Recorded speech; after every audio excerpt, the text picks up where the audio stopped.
Okay, hi everyone. So today I thought I would delve a little bit into Barry Harris's approaches to "There Will Never Be Another You." It kind of is based a little bit on Bud Powell's interpretation of that song, but it's not exact. It's very, just do a search for Bud Powell is on YouTube. He kind of takes the same introduction, but treats the melody a little different, and actually, that's a good excuse to discuss a couple of concepts on how to apply the sixth diminished, and some other very important harmonic moves. So let's delve right into it. So the introduction is.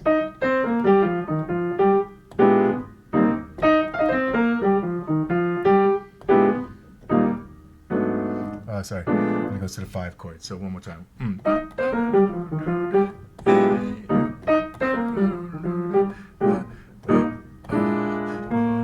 And now he'll say in class, you can play the E flat major a couple different ways.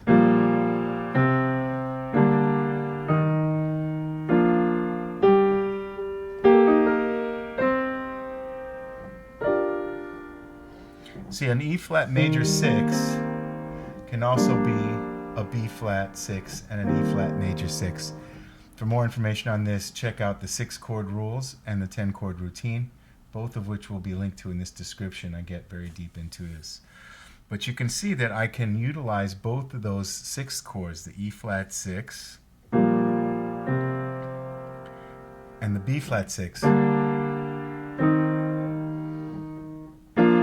flat 6, E flat 6. And that lends itself perfectly to the melody.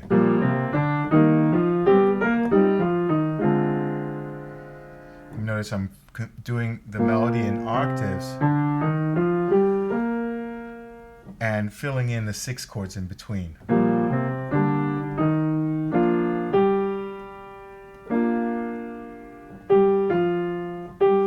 Here we might go.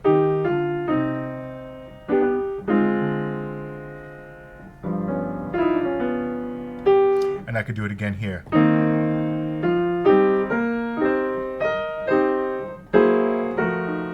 And here, Bud Powell actually goes. Yeah. He uses he goes to E flat 7 right here. I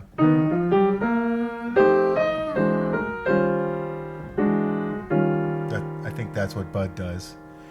And I think Barry does it a little different. He'll go.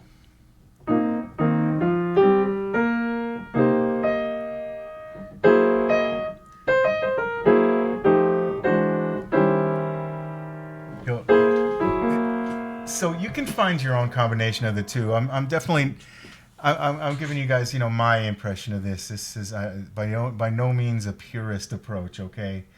But it's kind of fun to play around between those two versions. So first version, the way Bud does it, where he lands on the one dominant. And I'll be standing here with someone new. That's very pretty. Or you might go, I'll be standing here with someone new. There may be others. You see, so two different approaches. One way you'll approach chromatically, and that chromatic approach is a G flat 7 with a sharp 11, right? And then you can take the 7th chords down, and then here you'll use the flat 9, which gives you kind of like a family. Here's a C6 or an A minor, same thing, which is the family of E flat 7. For more on this, again, please check out the video on diminished family and the diminished genealogy. That's already 4 videos referenced in this one phrase. So you see it all connects, right? But this video is more about application than it is about diving deep into the concepts. If you're new to the channel and these concepts are new to you, I encourage you to look at those videos where there's a real deep dive on every one of these concepts. So where were we? Right from the beginning. Let's make a choice. I'm going to try to do it the second way, Barry's way. Or I don't know. We'll keep trying out the two different ways. I can't make up my mind which one I like better.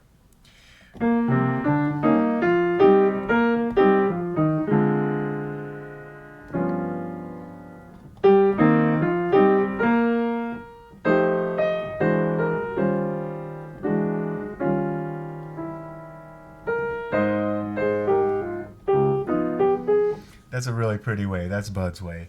And then the other way, more Barry's way, or the more conventional way, would be...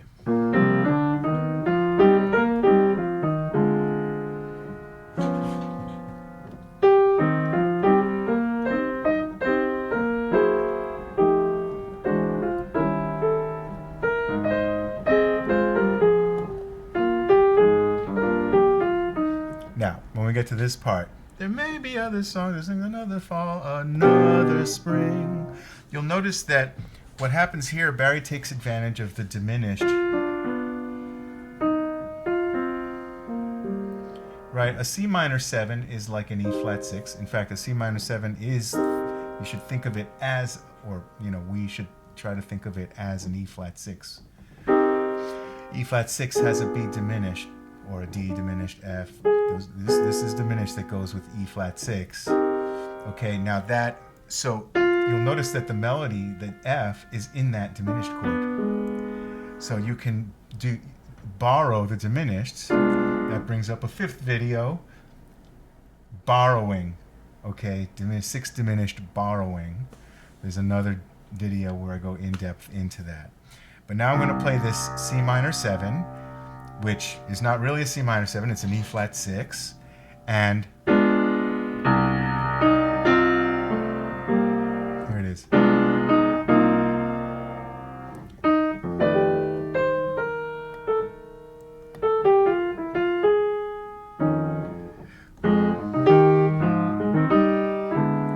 Okay, and that's the last thing I wanted to show you is this reversible chords application. So 6 videos now.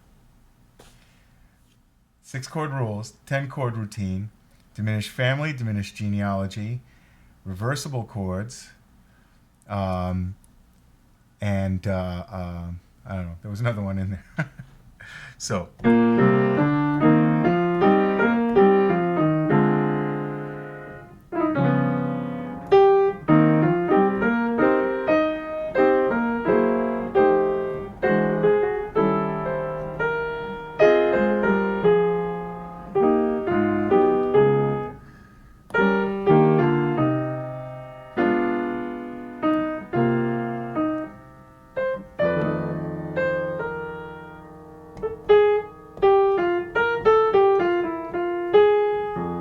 And then a lot of people like to do this chromatic 2/5. Maybe Barry will do it. Maybe he'll yell at you for doing it. But this is a perfect place for you to be a little bit contrarian and not do it, and do this reversible chords idea, which leads you right to a family of the dominant, an E triad over a D. So. There may be other songs to sing, another fall, another spring, but there'll never be another you. I kind of messed it up, but that was kind of nice. There may be other. Maybe for contrast, we'll do it Bud's way this time.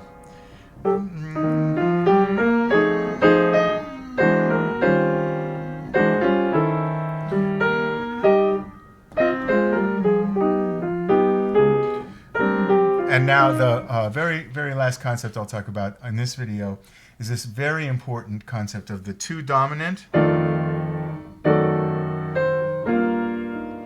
This comes up so many times, okay? A lot of people like to do sharp 4 diminished, right? But Barry likes to talk about the more old school approach to this, which is a 2 dominant. F7 to F sharp diminished to 1 with the 3rd in the bass. And this gives you this very pretty ending.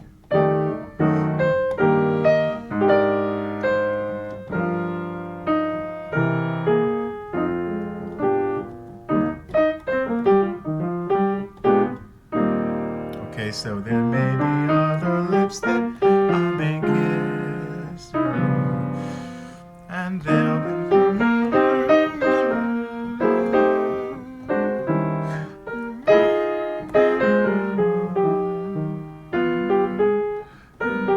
come true. F7.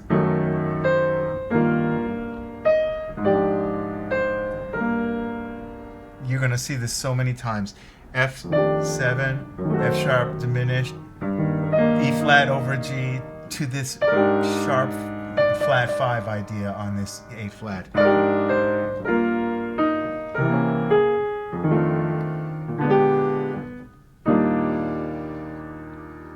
Right, many people go.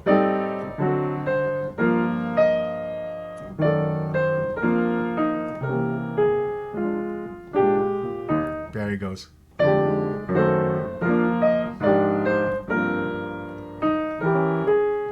Subtle, but it makes a big difference. So the whole thing.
There will never be another you.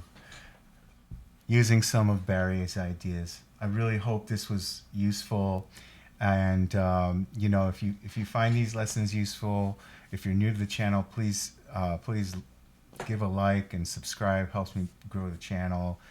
Please share with all your friends, even your non-jazz fan friends, so they can see what they're missing. And if you find these useful and you care to support my efforts here, please consider visiting my Patreon page at patreon.com/IsaacRoz, where you can find all kinds of bonus content. Thank you so much to all of you who have joined. I really, really appreciate it. It helps me keep these videos going. So, and also, love your questions, love your comments. Please do drop some questions. It gives me great ideas for videos, and I love to keep the conversation going, because the whole point about this system is that it is a conversation. It's not an end-all, be-all, this is the way. It's an evolving, living conversation. So definitely be sure to not be shy, and give me some of your comments and some of your questions. I'll try to answer them as much as I can. All right, so till the next one, thank you for watching, and keep swinging out there.